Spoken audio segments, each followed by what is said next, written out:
by Roxanne Brown. My name is Vanita Mavogel, and I will be your moderator today.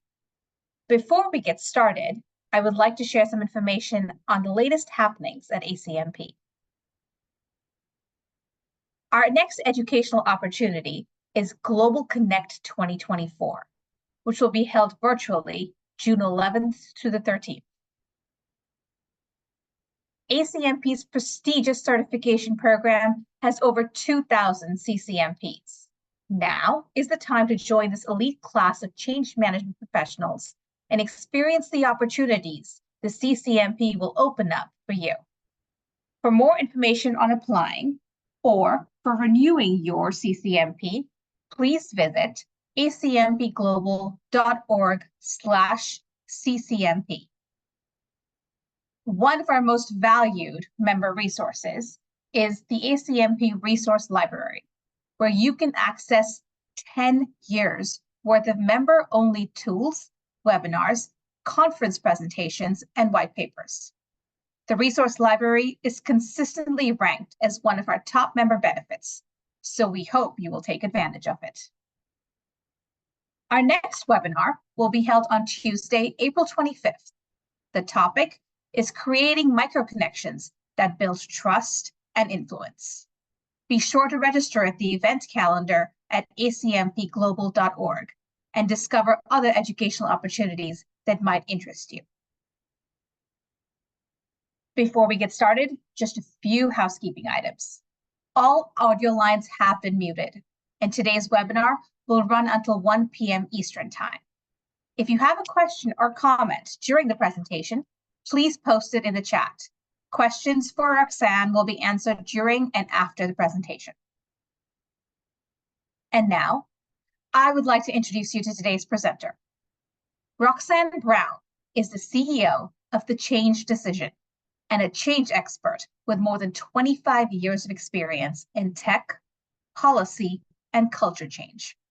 Her background is in workplace culture and risk management. Roxanne has led several C-suite transitions and multi-million-dollar change programs and coached countless leaders and leadership teams. She launched The Change Decision to make work part of a life well lived through how business change is done, connecting change to joy at work. Roxanne received her bachelor's degree in liberal arts with a focus in leadership studies from the University of Richmond. She is also the former president of the Global Association of Change Management Professionals, ACMP. Thank you for joining us, Roxanne. I will turn it over to you to get us started. Thank you, Vanita. Thank you so much. All right, so I will. All right. It says I cannot share my screen, just FYI. All right, so let me do that.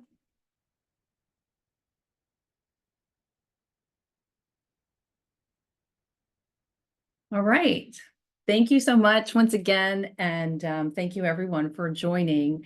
You heard a little bit about my background, but I want to just take a moment to talk about my background as it relates to change measurement. The material that you see here and that I will describe is informed by probably three basic things. One is I started doing change work in the late 90s, and mostly as an internal practitioner. Now, many of you can probably relate to this. It was well before the standard was created. The standard was published in 2014, so felt like I was flying without a net, kind of pioneering. Again, many of you would probably relate to that. Also, I was working in a very highly skeptical, highly analytical environment. So the notion of change management was odd for the people that I was working with, and the notion of measurement even odder.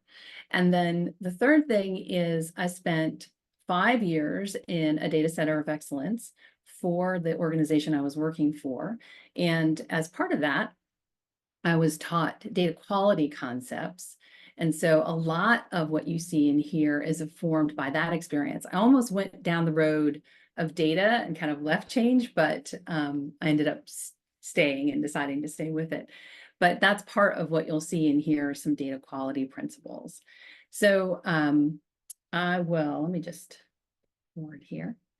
So one of the things, if you know me at all, if you follow anything that our company does, we believe this, that the opportunity to grow joy at work is available with every change, even one that is as mundane as a system implementation. And so before I get into the material, I want to just share with you the question that we ask all the time, some of the responses we get, just so that you can see what people say. And you may be able to relate to this. One of the things that we believe is that change professionals are in a unique position to bring joy to work because they make sense of what's happening. We in our profession help people understand what's happening as change is happening, and we are in that way a calming force and help people get back to the work they're doing, which is really what they want to do. And this is one of my favorites. We see this a lot. Joy at work is a culture of kindness. And so before I get into the material, I would love for you to just answer in the chat the answer to this question: what does joy at work mean to you? If you've worked with us at all, you know we've asked you that before. And the reason why we ask you over and over again is because we find that people are not used to the question. And so we feel like it's an important thing for us to continue to ask so that we expect it. We expect this from our work. It's also really helpful for other people to see what you've written. So I appreciate you sharing. Awesome. That is so great. Thank you so much for doing that. Yay. All right. So first thing I want to just talk about, just kind of set the table, is companies change all the time to respond in risk and opportunity. You all understand that. It's largely for the reasons that you see on the right-hand side. And when you look at that, you can see that there's probably a people component to each one of those things, each one of those ideas. We share this because companies have always changed. As long as they've been in existence, they always will. So we may as well be great at it. That's kind of, it's one of the things that we talk about and think about. And when it comes to change measurement, we see it as this: it's about looking for the signs of adoption, risk, and opportunity. So the signs of risk to achieving the adoption goals we have, and the opportunity to reinforce the progress that we're seeing. So that's broadly how we think of change measurement, what it should do for us. So when you think about a change measurement approach or a change measurement plan, it's asking yourself, how do we know we're making progress toward adoption? That's what you're hoping the measures will help you see so that you can make informed decisions. So before I get into the content, I'd love for you to do one more thing in the chat, which is answer this question: why do you want to know about how to measure change? What do you hope it'll help you see? What are you hoping that it'll do for your change programs? Just want to ask you the question so that as you go into, I go into the material, you sort of have that question in mind. So why do you want to know how to measure change? Yeah, show the value. That's a big one. Yep. Yep, it's a definite differentiator in terms of being a thought leader in the profession. And we think it also helps set you up as a trusted advisor with the leaders that you are working with to execute the change plan. All right, awesome. Thank you so much for sharing. Excellent. All right, so what I'm going to do is cover 3 areas: what metrics you choose, how to involve the leaders in the process of change measurement, and how you handle the common hazards that you may have already encountered yourself, and maybe some things to look out for. So, but before I go into that, one thing I want to just cover is the basics. So what we see when we think of a change measurement plan, we think these are the basic elements that must be in it, right? A summary of the change and how the measurement plan is going to achieve the goals of the change, the measures and targets, and that usually is focused on stakeholder groups or roles or teams, whatever stakeholders or whichever stakeholders are the most critical to adoption, a measurement schedule And that is a view of how you will carry out your measurement plan. It also shows things like how you'll collect the data, like using surveys or talking to a change network, just a schedule overall. And then the reporting schedule. And the reporting schedule is where you're saying who's going to get what information, how often, and for what purpose. And so that kind of lays out what you're going to use or how you're going to use the measures that you get, the information, the data that you get. So that we see as the basic elements of a measurement plan. Now you can add more things to it, like who is going to carry out all of this work. There's lots of things you could add, but we think of these as the basics, elements of a plan. Doing change measurement work, we think breaks out like this. First, you choose the data. You decide what are you going to measure and why. Then you collect the data, and then you analyze it, and then you present it. And the presenting part is for decision making. Now, that's a lot. And so I'm only going to cover these two: choose the data and present the data today. We have a lot of material and videos and things. So if you're interested in the other pieces, we certainly have videos and things on YouTube. But these are the two areas I'm going to focus on. All right, so let's first talk about the metrics. What metrics do you choose?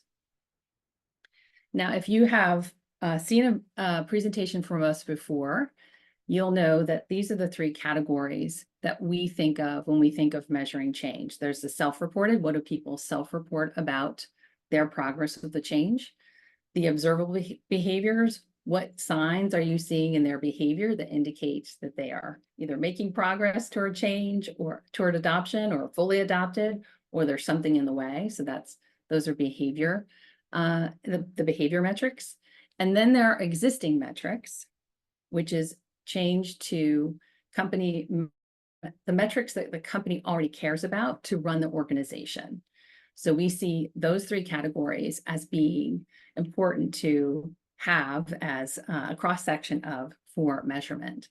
Most change methodologies recommend the self-reported, which is your surveys about change readiness, things like that, but don't necessarily bring in the observable or the existing metrics. And the observable in particular, because that one can be tricky.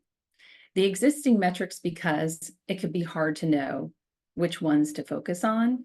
And it can also be hard to get those metrics. So that's where we see the barriers to adding those other two. On the self-reported side, there can be a barrier to doing that one because of survey fatigue. So even that one can be a challenging one, even if the organization sees that as something that is a regular or normal part of your methodology. So I'm going to go through each one of these and show an example of metrics for each of these so you can see what I'm talking about in practice. So first of all, what do people self-report? This is an example. I feel ready for the change, right? This is something someone is saying about themselves. And so this is normal. We see this in methodologies. We do this lots of ways, right? One-on-one conversations, focus groups, surveys, things like that, polls. You can see in this example that from Q1 to Q2, there's actually a dip in the numbers, which you could say to yourself, oh no, that's a problem. Or wait, yay, that's a good thing, because obviously they are seeing that this does impact them and that they need to do more to get ready. So this could be a good sign for you. But this again is an example of self-reported. So now what I'm going to do is show you an example.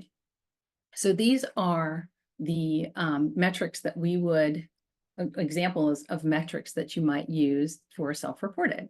And you can see at the top, I have put the examples under each of these phases: engage, understand, test and learn, and adopt. And I've created a measure for each of these self-reported measures over time. And so you'll see that it says, under survey questions, I feel informed and supported.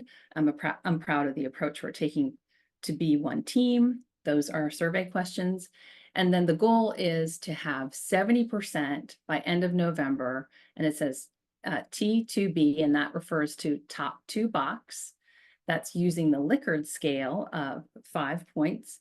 And so what we are looking for is 70% of the responses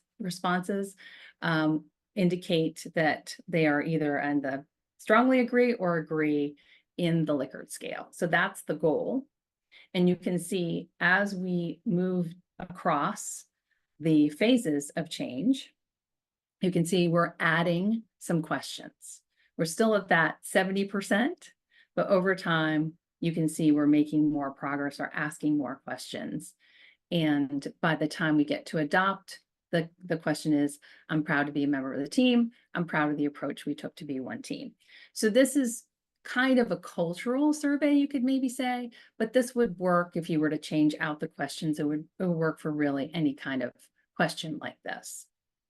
So these are examples of survey metrics that are self-reported that you may be familiar with already if you do measurement. But let's go into observable. So the observable is, we think of it like this. Are people aware of what's changing? Do they understand how it impacts them? What actions are they taking to integrate the change into their work? And how are people successfully performing with the change? So you can ask these questions to ask yourself, what are the signs? So the practical way that this comes into play is you can ask yourself, what would tell me that people are aware and engaged? What would tell me that they understand that this impacts them? What would tell me that they are taking actions to integrate the change into their work? And what would tell me they've fully adopted? These questions can help you identify signs for you, the things that you're looking for to tell you that progress is being made.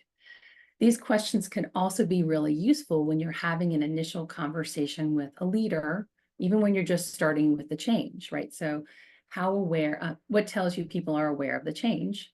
What are the signs for you that they understand that they're going to need to do something differently?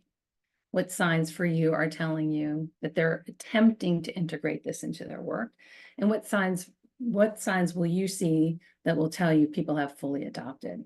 Even just positioning that question, excuse me, those questions that way, a leader can more easily engage in the conversation as opposed to asking the question, what will tell you people have fully adopted? Even that can feel like an overwhelming question to leaders, at least this is what we find. And so you can end up with some very high level answers in response. So questions like these can start to get you signs that you're looking for. And then you can add to this questions. So questions are also an indication of progress. So if you go to engage, if people are asking about the change and why it's happening, that's probably in the engage phase. If they're asking questions about what they need to do differently and how others will be impacted, that's probably an understand question. If they're asking questions about how to do things, that's probably test and learn. And if they're asking business as usual questions as in this new state, they're probably in adopt. So an example of understand could be, when is this happening, and when will I have to start doing X, or does that mean I'll have to change how I do this report or this process? That's certainly a question indicating an understanding that they're going to have to do something differently.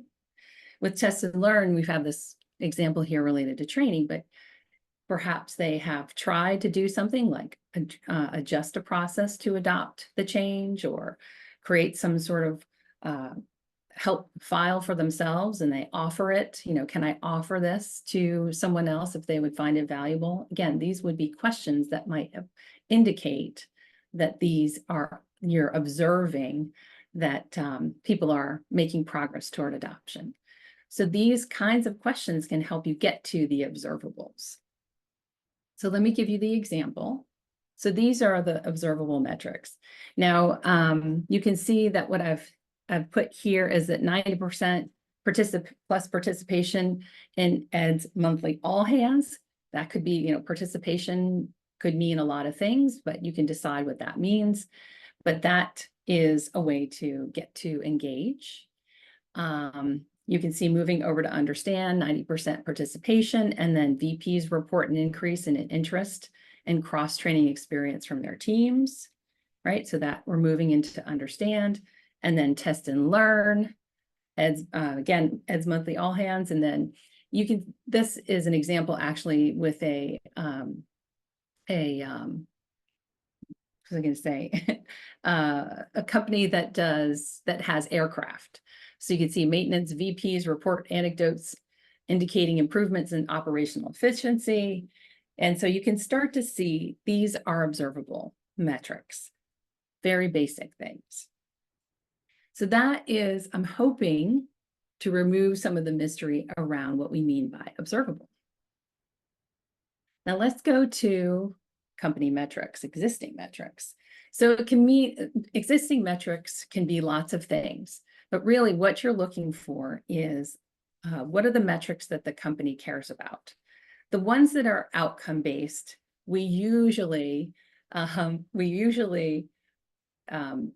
have as part of the business case, or at least the justification for doing the implementation, right? We're going to get this much increase in efficiency. We're going to get this bump in customer referrals. You're going to do, there's all kinds of reasons why you would implement a change. And those are usually outcome measures, which are fine. Those are numbers that the company cares about. The unfortunate thing about that is you may not see those results till we're well out of the change initiative, where it's like months down the road and we've been, assigned to something else. And so this is, those are great outcome metrics, but you may not find them relevant inside the initiative that you are working on. So we look at things like what would give us leading indicators that there might be something to pay attention to. And so you could look at, a really simple one is help desk calls, right? Are you getting a spike in help desk calls when you roll something out? That could be a bad thing, or that could be a good thing. It really just depends on, what your goals are. But that would be an example of something that the company would already measure and pay attention to, and that your change might have an interest in looking at on a regular basis. So let me give you some examples of this. So company metrics, customer satisfaction scores stay steady at 80%, and aircraft availability remains high at 90%, right? So these are metrics that the company already cares about, and the goal is that nothing changes. And then you move over to understand, it's the same thing. And then you move into test and learn, and it's the same thing, but then we've added 70% of employees participated in some cross training by end of March. And then move over to adopt, customer satisfaction scores are trending up, availability of aircraft remains high, cross-selling sales trend up by end of year. 30% of employees completed a customer experience. So these are ways to indicate that you're getting to the right adoption, or the right progress toward adoption. And this is what you would look for ultimately. So that is what we would describe as existing metrics for the change. So let me tell you like a quick story about where these came from. This whole thing occurred to me about 15 years ago when I was leading a change program for the first time. And I was so excited. It was the first time I was going to be in charge of the change work stream, and I was going to apply my methodology that I've been working so hard, testing and learning for years to try and figure out. And now I was going to be in charge. So excited. So it was going well. I was doing my self-reported kind of things, doing surveys, and always paying attention to that, all was going well. And then one day I got a call on my cell phone from the executive sponsor, which was a big deal 15 years ago. Getting a call on my mobile was a big deal from the executive sponsor. And he was freaked out because a peer of his, whose organization was going to be impacted by this implementation that he was leading, had escalated to the CEO that the implementation was going to cost his business line something like $20 million, just something really crazy. And he says, Roxanne, what do I do? And at the time I was like, I don't know.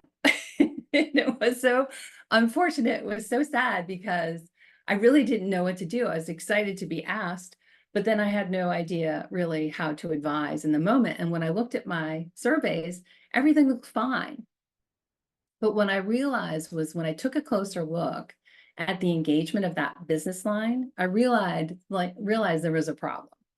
And so how that came out was the executive didn't really pay attention. The executive didn't really send their best people to the forums that we held.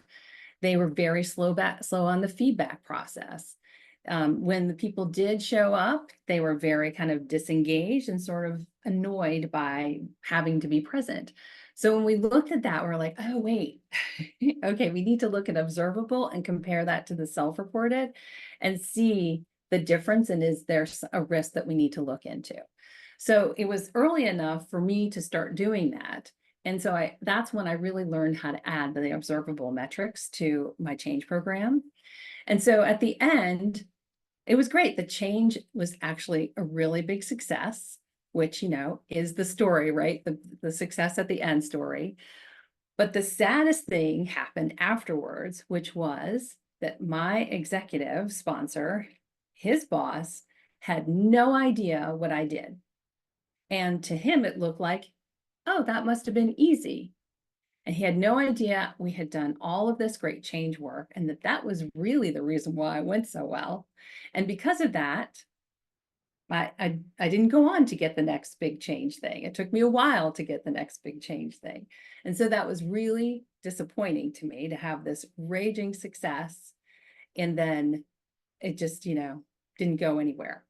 So what I realized was I needed to bring in the metrics that the executives care about. Because what was I going to do? Was I going to say, well, look what people said on self-reported and look at the observable? They wouldn't care about that. So I didn't really have anything to show the impact. It was somewhat of an impact, but adding in the existing metrics really brought in the power of this is the impact the change program is having.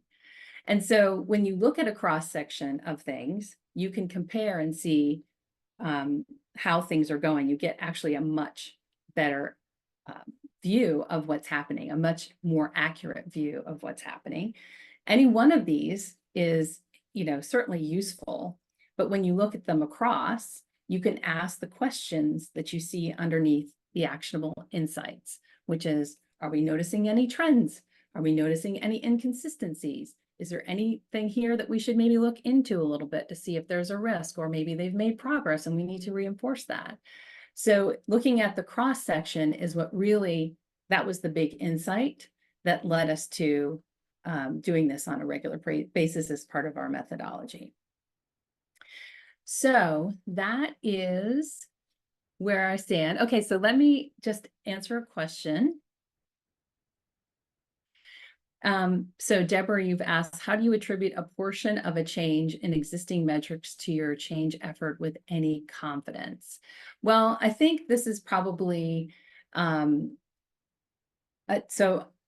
I'm not sure I'm going to answer your question, but I will attempt to answer it now. And then if I have more of a question, I will answer it in the ACMP Connect. But how I typically do this, how we typically do this, is we involve the leaders in developing the metrics, or at least confirming them. And then because they are invested in it, then they really are confirming that it's appropriate, that it's right, and it's worth looking at. So the confidence in the program, the change program, goes up because they have a view into what we're doing, and they've agreed upfront that this is valuable for them to look at. So I'm not exactly sure if I'm answering your question, but that's what comes to mind when you ask it.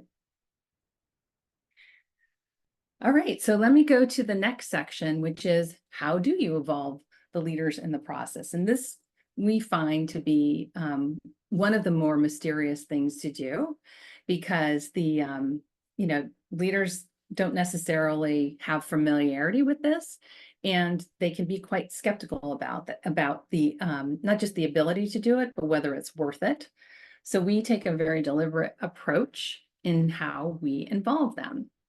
And so I pulled this in because I thought it was really cool. This is what is in the standard for change management on page 46 and 47. Executing the plan for measurement and reporting should involve participation from the impacted business unit to gain input and agreement on the measurements and results. So great. How do you do that?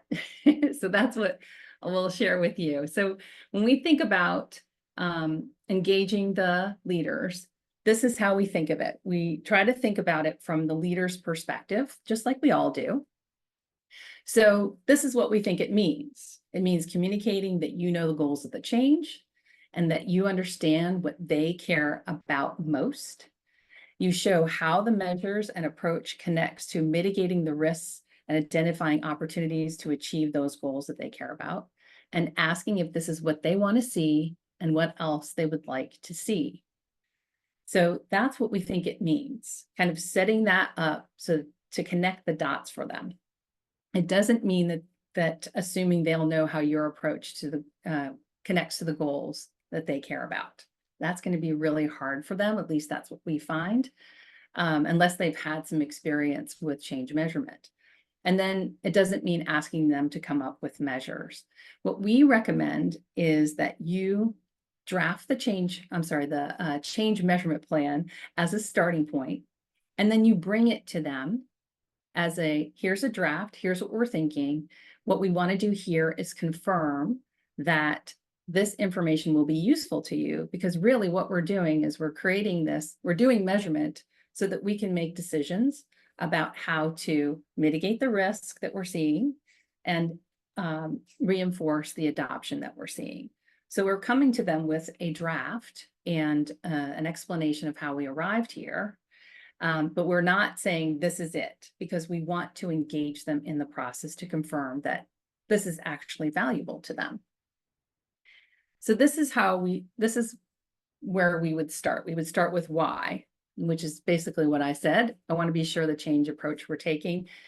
measurement approach we're taking will give you the insights you need to make informed decisions about the people-related risks and opportunities. So that's why we're having this conversation. And so then we go into this kind of flow. So stating the change problem, summarizing the stakeholders involved and where the greatest risks lie and why that's true. And then we go into the metrics. We explain how we arrived at the metrics, why they're focused where they are, what insights we're hoping to be able to get out of it. Then we show them the approach across time with the measurement schedule. Now, that they may not be interested in the details of the approach across time, that measurement schedule, but they will like seeing that you have a point of view for how you are measuring, how you're collecting data. And they'll also be able to see the experience the stakeholders will have in the data collection process. So they'll be able to see, oh, this is when you're planning to do things, and this is how the stakeholders will experience it. They'll like that you have given that some thought so that it is a good experience for people. And then review the reporting schedule. And that's, again, where you would describe what information is going to be shared with whom, at what cadence, through what forums, and for what purpose. They'll like to see that, they'll see themselves there, but they'll also like to see who else will be receiving this information and why. Just scroll down here. So now, one of the things that is true is that, oh, sorry, one more thing. Yes, and then what to ask. So the questions to ask are, does this address the risks you're most concerned about? And what else would you like to see? So this really opens up the conversation about, is this valuable to you or not? Would you be able to, would this information help you engage in a conversation to talk about what risks we see and what actions we could take? And if not, what is it that we've missed? What would you adjust? Again, this is an invitation in. It's kind of a light invitation. as opposed to feeling really heavy to them. And we find this is useful to engage in the conversation. And then what to ask for, you can ask for a lot of things. So you could ask who else on their team would they like you to share this information with? Could they help you get the access to the existing report metrics that you've got in your plan? Would you like me to present the findings in one of your standing meetings? Could we meet at a regular cadence so I can review the information with you? What else would you like to see? So these are questions that you can ask basically, and ask them to, you're basically inviting them in. So that is what we would tend to ask. And so this is great the way it stands. You can see it's kind of taking a view with the leader as if you're trying to sort of set up a thought partnership with them. And also you're sort of setting yourself up as a trusted advisor for them so that you're bringing insights to them that you can then discuss and see what make recommendations and then invite them to explain what they see. This goes nicely with a sponsorship plan if you're doing a sponsorship plan for your executives. And so again, this sets you up as the trusted advisor relationship. Now, as I said, some executives may be skeptical about this because they haven't had much experience with it. So one of the things we do is we start small and just have a few metrics to kind of demonstrate the insights that they can get out of it. And then we will build the metrics if the appetite does increase for them. So that is, so a question from Annette: how do you decide which execs you want to invite into reviewing and creating the measurement plan? Such a great question. So one of the things we think about is who has an interest in the change, right? So you could look at your stakeholder analysis and see who has an interest in the change. You can also ask yourself, who would be interested in this information? And you kind of get a sense of who that might be. It's a little bit of like doing a stakeholder analysis, but from a change measurement standpoint, only related to the leaders. And you're kind of gauging their interest level in this and really the interest in the change itself, right? If it's really risky for their business line, they may really appreciate some insight from you. For those who are, it's, kind of light for them, maybe they're just not as interested because it's not that big a deal from their point of view. So that's how I would figure out who would be important to engage in this process. All right, and then the last section is, how do you handle the common hazards? So I talked a little bit about skeptics. I think I said earlier, I learned how to do change work mostly in a very highly analytical, highly skeptical environment. And so I feel like I had all kinds of arguments handed to me while I was learning how to do this. And these are the kinds of things you see on the kinds of things I heard on the left-hand side. So too inexact. What turns out, it's not necessary to be exact. Directional is good enough. Now, there are some cases where you do have to be exact, like compliance. Yeah, okay, you got to be exact. How many people took training? Maybe that's something you need to track for compliance reasons. But mostly what you're doing is looking for information that will help you see what's happening so you can make decisions about what to do. So directional is good enough. Too subjective is another one I've heard. Subjective is actually useful combined with other measure types, which you saw at the beginning. When you look at a cross section, you get a much more accurate view of what's going on, which again leads to better decision making as to what do you do about it. Too qualitative. Well, quantitative alone is not as powerful as combining with the qualitative. So that I definitely have found to be true. And then this last one is too difficult. That one I actually agree with. That actually measuring change is a lot of work. If you've done this, you know this, because it takes a lot of work to decide what to do, collect the information, analyze it, present it. It's a lot of work. So what we recommend is to scale the measurement effort based on the level of risk. So, and that's people-related risk. So if there's a particular stakeholder or set of stakeholders that are really critical to the change, you may just focus on them. If you expect that certain stakeholders are going to have difficulty with the change, you may just want to focus on them. If there are certain leaders that absolutely must support the change for everyone else to change, you may just focus on them. So really, you can decide to scale to the level of risk.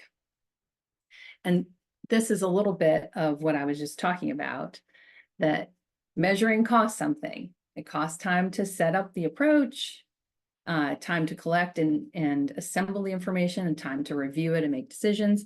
And then there's all this underneath stuff, right? You'll need to decide with other people what you'll measure, whether that's with your team or other stakeholders or your leaders. That's an effort right there. And then you need to get agreement from others to provide you with the information they have. Say report owners own the existing company metrics. That will take an effort to get agreement. And you may have to get agreement to work with a data analyst, for example. Maybe that's important to the organization. So there's some setup for sure. And then there's the cost of actually deciding how you're going to use this information and how often you will discuss it. So it does cost something. So we really recommend that you focus on, do the minimum set so that you are focused in the right place.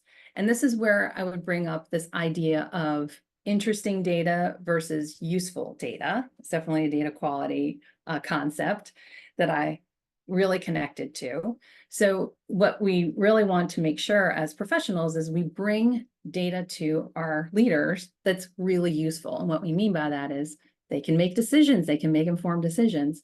If we bring them data that's just interesting, then they're probably not going to want to have that conversation, at least not after a while, because it doesn't help them make decisions. So it's a good idea to kind of like differentiate the two in your mind. Am I going to make decisions based on this outcome or this data that I collect or not? And then that can help you with deciding what to measure, what to focus on. So I want to go through a little bit of how we get to interesting versus useful, and then I'll wrap up and then take some more questions. So back to our change metrics. So this is everything that we talked about, but how did we get here? So this is the process that we use. We use a change metrics brainstorming worksheet. And so we start with brainstorming all the different things that we would love to know under each of these categories: self-reported, observable, and company metrics, through these different phases. And this is where we have really divergent thinking, just trying to like imagine all the things that we could do, which is really useful to try and get all the crazy thoughts out, because you never know what can come from that. But then we want to narrow down. So this is a worksheet that we use to narrow it down, right? It really helps us understand what would be really, really super valuable and great to measure, what would be worth spending the time and effort on. So this is the worksheet we do. But the one that we really love is this one, metrics impact test worksheet. This is where we test the impact of our metrics to get to the really useful one. So this is an example where you can see accounting under self-reported. Accounting analyst answers the question if you're ready for the change to the new system. So what you would do is use this worksheet to imagine, okay, what would be a really high metric? What would be a kind of in the middle metric that we'd likely get? And what would be a low metric? And so you can do that and see more than 90%, top two box by Q3 would be a high, whereas low would be 20%. And then going down to observable, the team uses the analyst Slack channel to help each other with the system. So an example of high might be much higher than the team's normal frequency, whereas low would be no system collaboration activity at all. And then company metrics, system error rate. So example of high would be 60%, low would be 0, and then you can see in the middle 30%. All right, so imagine you've done this. This is the time to take a step back and ask yourself, okay, if I were to get the high or low results, would I do anything? And if the answer is no, it's not worth measuring. That would be an example of interesting, but not useful. So under observable, just to go through this, imagine you said, okay, we see that there's no system collaboration activity on the Slack channel. If your response would be, oh no, that's terrible, we need to talk to our executive about that. Maybe she could put something in the Slack channel and kind of get it going. Or, I mean, that's an example of something you would do. But if you would say, well, people don't really use that Slack channel anyway, probably shouldn't measure it. We would choose something else. So this is a really useful step to get to that credible place with your metrics that will lead to more impactful metrics to bring to your leaders and a much better discussion. So this is a step we find is not common, and we really, really recommend you do this. So just to wrap it up, these are the takeaways. So first is use a cross-section of metrics so you get more of an accurate view of what's happening, those 3 types that we talked about.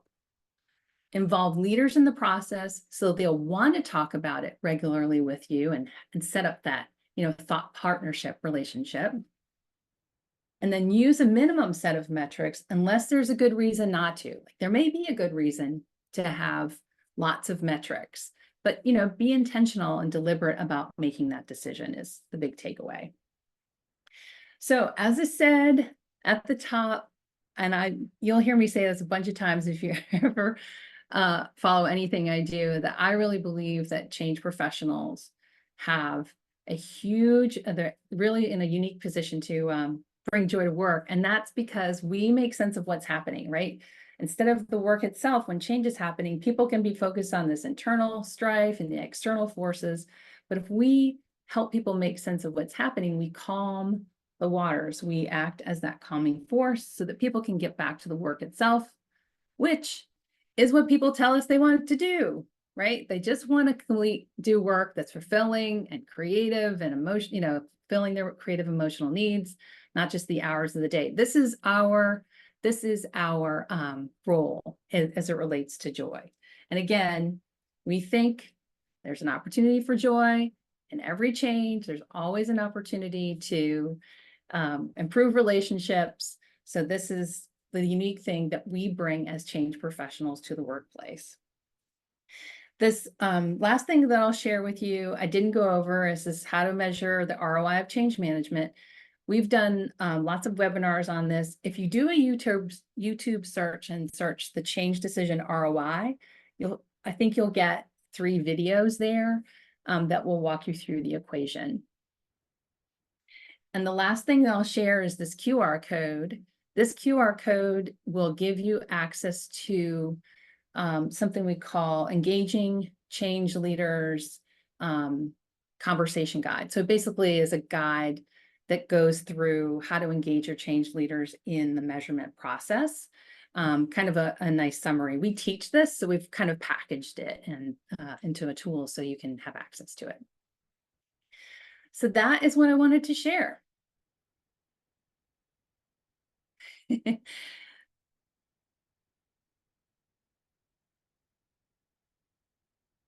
So any questions that I missed? I probably missed a bunch. So I know that I did not get to questions as I was speaking. And what I will do is I will answer the questions in ACMP Connect for sure, just to let you know.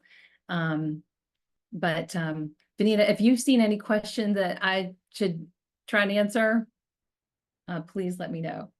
I think there were a few in the chat, so it might make sense, as you said, Roxanne, to get this in ACMP Connect after so you can address them all at one time. Yeah. But if anybody, so what I will say is, and everybody who has a question, please feel free to put it in the chat even now. And that way we can collect all the questions at one time and get you answers to the chat, to the ACMP Connect. Yeah. Put them in the chat, responses in ACMP Connect. Yeah, great. Well, yeah. thank everyone for participating in the ACMP webinar today. And I would especially like to thank Roxanne for that wonderful presentation. I think you could see from the thumbs up and all the celebrations that it was very well received. Immediately following the webinar, the feedback survey will pop up. Please take a few minutes to complete our survey, as your feedback helps us shape future webinars. Don't forget to join the Webinar Exchange community in ACMP Connect to continue the conversation and to engage with Roxanne and fellow participants and to get answers to your questions. This recording will be available next week in the webinar section in ACMP's resource library, located on ACMP website at acmpglobal.org. If you already have your CCMP, remember that by attending webinars, you can earn PDUs towards maintaining your CCMP. So record your hours today. And then with that, thank you again, Roxanne, for a wonderful session, and to all of you for participating. I hope you all have a wonderful day. Thanks. Thank you. Bye-bye.